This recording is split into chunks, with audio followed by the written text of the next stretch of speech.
Hello guys, કેમ છો? સ્વાગત છે મારા મિની બ્લોગમાં. આશા રાખું કે તમે પણ મજામાં હશો. અત્યારે અમે આવી ગયા છીએ બાજુની ગામમાં તુંગી જમીન જોવા માટે. ત્યાં મકાનનું કામ ચાલુ છે. મકાન જોવા માટે મકાનમાં કામ બાકી છે હજી. આ છે અમારી જમીન. જમીનમાં કાંઈ વાવ્યું છે નહીં, વાવેતર બાકી છે હજી. અત્યારે મકાનનું કામ ચાલુ છે તો મકાનનું તમને બતાવી દઉં.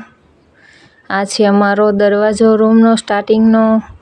આ છે ઓસરી. રમેશને મજા આવી ગઈ છે આજે રેતીમાં રમવાની. આ છે અમારું નાનું મકાન, નાનો રૂમ છે. એમાં પંખો ફિટ કરવાનું કંઈ રાખ્યું નથી. આ છે અમારી ઓસરી. એમાં પણ કાંઈ નથી રાખ્યું પંખો ફિટ કરવાનું. આ છે નાનું બાથરૂમ.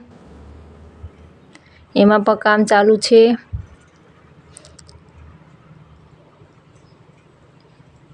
કેમ છો રમેશભાઈ? મજામાં? રેતીમાં રમવાની મજા આવે છે. અત્યારે કામ ચાલુ છે, અડધું થયું છે. અત્યારે દેવને ને રમેશને મજા આવી ગઈ છે. શાંત વાતાવરણ છે, કોઈ ડિસ્ટર્બ કરે એવું છે નહીં. આ છે અમારી વાવ. આ છે તુંગીનો ડુંગર, સાવ નજીક જ છે. મહાદેવનું મંદિર છે ત્યાં. અમે ઘરે આવી ગયા છીએ. અત્યારે સાંજનો સમય છે. હવે રસોઈ બનાવી છે. હું આશા રાખું કે તમને મારો બ્લોગ સારો જ લાગ્યો હોય તો ચેનલને સબસ્ક્રાઈબ